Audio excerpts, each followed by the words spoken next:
Hey guys, this is Eric from Indie Figure Unboxing, and in this video we're going to take a look at the amazing Yamaguchi Spider-Gwen, and this is the fourth figure of the series. They have been doing a really good job. I'm quite impressed with what they're doing. But anyways, here's the left of the box, here is the right of the box, and here is the back of the box. And here's top, here's bottom, and that's not wasting more time, and bust this thing open and see all we got. And here we have the figure still in there in the packaging, and she came with a fair amount of accessories. Some of my hands are falling off over here, so let's get into the figure. And here we have Spider-Gwen right out of the box, and I'm really impressed with the figure because they fixed the only thing I hate about Revotech figures, which is the shoulder design. So for those of you who are not familiar, they used to do this kind of stuff. They're still doing this with Spider-Man. Hopefully they can come up with a newer version, but I just never liked this shoulder. I like everything about Revotech, I just don't like the shoulder because you can't do a straight punch. No matter what you pose, it's gonna look awkward. You can call me a noob for not knowing how to pose, but I just don't like this. And here, they changed this into a ball joint, and I feel like they should have done it years ago, and I like this design a lot more. And this alone makes me like this figure a lot.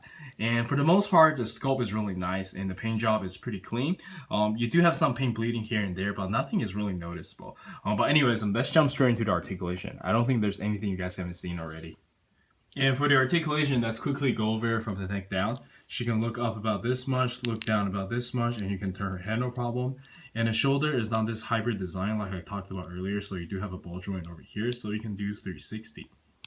And you can swing her shoulder to the front, to the back, raise about this much, and you can curl about this much, and you do have some bicep swivel with a Revotech joint, and you do have the ball wrist.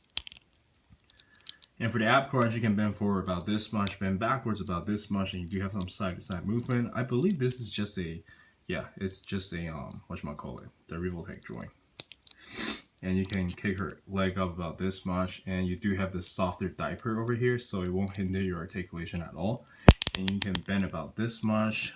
You do have some movement with the Revotech joint as well. Side-to-side pivot, you have the toe hinge, and you can swivel over here. So yeah, in terms of articulation, I think I would give it a 10 out of 10. You know, you can basically do whatever you want. And let's jump straight into the accessories. And for the accessories, we can start with the default face, and I think it looks really good. It's very nicely painted and sculpted, and I like it a lot. And next up, we get a faceplate with the smaller eyes, and I think it looks pretty good as well. And then we get a shocking expression. And lastly, we get an unmasked head. I think it's fairly nicely painted and sculpted, consider that it's Revotech, but the more I look at it, the more I feel like the proportion is a little bit off. But do let me know in the comments, but I do feel like the head is a little bit small. It might still work from some angle though. And for the interchangeable hands, she came with a display open hands, and these are very nicely painted and sculpted. Looks pretty good. And next up, of course, we get a pair of fist hands. And next up, we get a pair of web shooting hands, and there's actually a peg hole over here, and you can peg these in. Let me just do this on the camera. Nah, it's too hard. Let me cut it. And here I have her assembled with a web, and it looks pretty good. And then we get one finger pointing hand for the right. And then we get one right hand to hold stuff, but I'm not sure what she can hold. Let me try something out. Yeah, I'm still not sure what this is for, so do let me know in the comments if you know, but let's move on. And then we'll get one left hand for her to hold a cell phone, and here's the phone, very nicely painted and sculpted, and let's try this on. And here I have her assembled with the phone, and it looks great. And lastly, we have these web effect parts, and she can hold them with her fist, and let's try them on. And here's a quick pose of her playing with these web effects. Obviously there's a lot more stuff you can do, but let's jump straight into the size comparison. Oh yeah, I almost forgot. She also came with a piece of magnet you can put on through her back, so you can stock her onto the fridge or something. I don't really care for it, but it's nice that they give you this. And let's jump straight into the size comparison.